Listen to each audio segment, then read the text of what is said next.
What if I told you that somewhere in the archives of the University of Prague lies a map that cartographers refuse to discuss? A celestial chart so disturbing that those who study it too long begin to speak of places that shouldn't exist. Tonight, we're diving into the story of the Corvus Codex, the star map that rewrote itself every midnight for 3 centuries, and the terrible price paid by those who tried to decipher its secrets. In 1843, Professor Heinrich Aldrich was the most respected astronomer in the Habsburg Empire. His star charts guided ships across oceans and helped establish trade routes that made Vienna wealthy beyond measure. But Heinrich harbored an obsession that would ultimately consume not just his sanity, but his very existence. It began with a letter from his colleague, Father Tomas Benedetti, a Jesuit priest stationed in the remote monasteries of Bohemia. Benedetti had discovered something extraordinary in the basement archives of the monastery of St. Vitus, something that had been sealed away for over 200 years. The letter was brief, almost hurried, and contained only these words: "Heinrich, I have found a map of heaven that moves. Come quickly, tell no one. The stars are not what we believed them to be." When Heinrich arrived at the monastery 3 weeks later, he found Father Benedetti in a state of profound agitation. The priest had lost significant weight, his eyes were bloodshot, and his hands shook uncontrollably as he led Heinrich down into the monastery's deepest vaults. There, in a chamber that reeked of old parchment and something else, something organic and decay-like, lay the Corvus Codex. The map itself was unremarkable at first glance. Drawn on what appeared to be treated animal skin, it depicted the night sky as it would have appeared in the 15th century.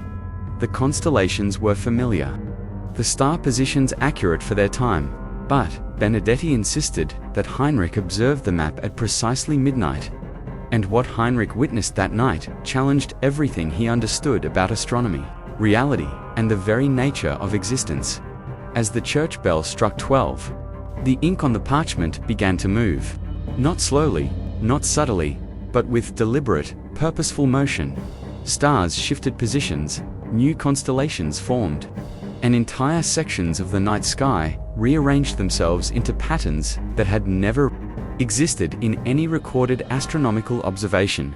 But most disturbing of all were the annotations that appeared in the margins, written in a script that seemed to change languages every few seconds, cycling through Latin, Greek, Hebrew, and scripts that Heinrich couldn't identify.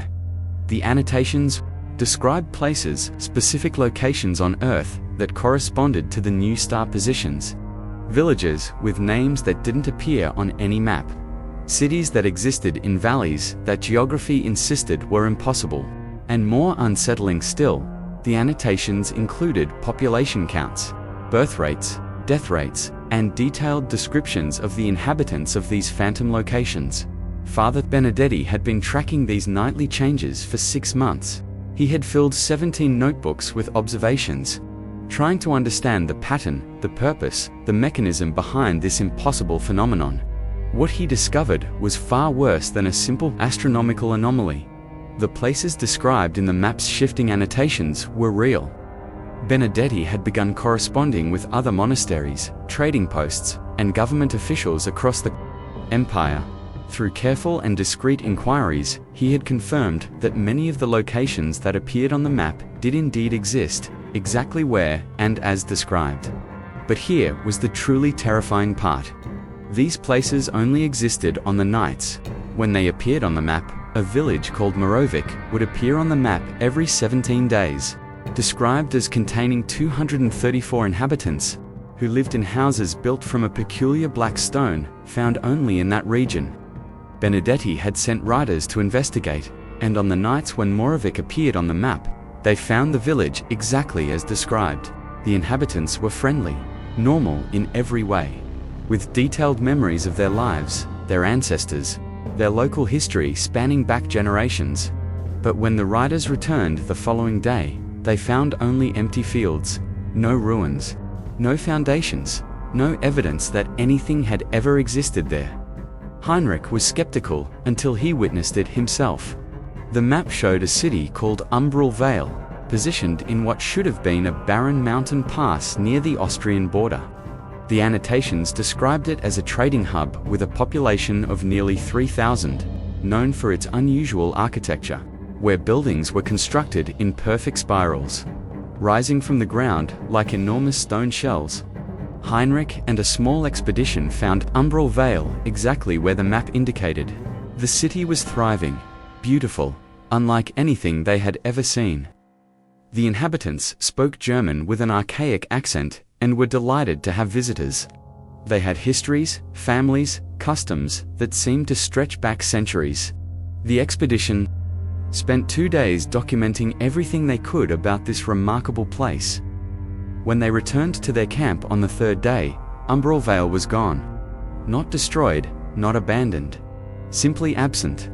The mountain pass was empty, showing no signs that thousands of people had ever lived there. The stones that had formed the spiral buildings, the wells that had provided water, the market squares where they had purchased goods, all of it had vanished, without leaving so much as a depression in the earth. But Heinrich had brought something back with him, a coin purchased in Umbral Vale's market, made from a metal that no metallurgist could identify. The coin remained real, solid, tangible proof of a place that shouldn't exist. This single piece of evidence drove Heinrich to an obsession that would consume the next decade of his life. Working with Father Benedetti, Heinrich began a systematic study of the Corvus Codex. They discovered that the map operated on multiple cycles. Some locations appeared nightly, others weekly, monthly, or on even longer intervals. Some places appeared only once and never again. The pattern seemed almost organic, as if the map were alive, breathing, growing, and changing, according to some unknowable purpose. The most disturbing discoveries came when they began tracking the people who inhabited these phantom locations. Through careful documentation and repeated visits, they realized that the inhabitants weren't simply conjured from nothing when their locations appeared. These people had complete, continuous experiences. They remembered the days when their towns didn't exist from our perspective. They spoke of those times as periods when the heavy sky descended, when reality became thick and difficult, when they could hear voices and see lights from another world that they couldn't quite reach. From their perspective, our world was the phantom. We were the ones who appeared and disappeared according to some incomprehensible schedule. Heinrich began to understand that the Corvus Codex wasn't just mapping stars. It was mapping multiple layers of reality, multiple worlds that occupied the same space but existed in different phases of time or dimension. The star positions weren't just indicating celestial bodies. They were indicating which reality was predominant at any given moment. But this knowledge came at a terrible cost. The more time Heinrich and Benedetti spent studying the map, the more they began to phase between realities themselves. Heinrich would find himself in his laboratory one moment, then suddenly standing in a field of flowers that had never grown there, surrounded by people who knew him by a different name, who remembered conversations he had never had, who spoke of events that had never occurred in the world he knew. Benedetti fared worse. The priest began experiencing what he called reality. Storms, periods where he would simultaneously exist in multiple versions of the world. He would be celebrating Mass in the monastery while also lying in a field of bones, while also standing in a library that contained books written in languages that didn't exist, while also drowning in a lake that had never held water. The breaking point came in 1852. Heinrich had been documenting the map's changes for 9 years, had filled over 100 notebooks with observations, had created detailed charts showing the cycles and patterns of the phantom locations. He had also begun to notice that the periods when he existed fully in his own reality were becoming shorter and less frequent. On the night of November 13th, 1852, the Corvus Codex displayed something that had never appeared before. Every star on the map moved to form a single massive constellation in the shape of an eye. The annotations that night were different too. Instead of describing places, they contained a message written in Heinrich's own handwriting. Though he had no memory of writing it, the message read, "Heinrich, you have seen too much. Tonight, choose which world you will call home. Choose quickly, At dawn, the choice will be made for you. Heinrich understood that the map was offering him an ultimatum. He could return fully to his original reality and forget everything he had learned, or he could step permanently into the shifting realm of phantom places and phantom people that he had been studying. But if he chose neither, if he remained suspended between realities as he had been, he would eventually cease to exist. In any of them. Father Benedetti had already made his choice. Heinrich found the priest's body in the monastery basement, seated before the map, eyes open but empty. Benedetti had chosen to exist nowhere and everywhere simultaneously, and the contradiction had killed him. Or perhaps it had set him free. Heinrich was no longer certain there was a difference. Heinrich spent his final night in his laboratory, writing detailed instructions for whoever might find his work.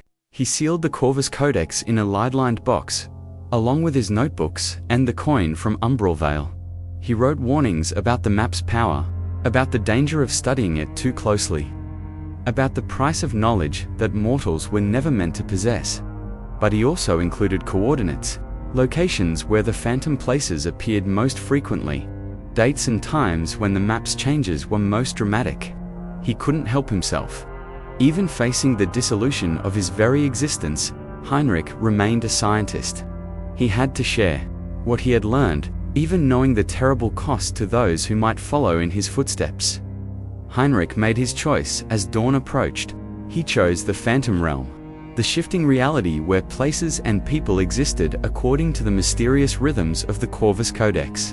His body was found in his laboratory, but those who discovered it reported that something was wrong with the scene. Heinrich appeared to be sitting in his chair, but also standing by the window, but also lying on the floor. He existed in multiple positions simultaneously, as if reality couldn't decide where to place him. The University of Prague sealed Heinrich's laboratory and classified all his work. The Corvus Codex was moved to a vault deep beneath the university, where it remains to this day.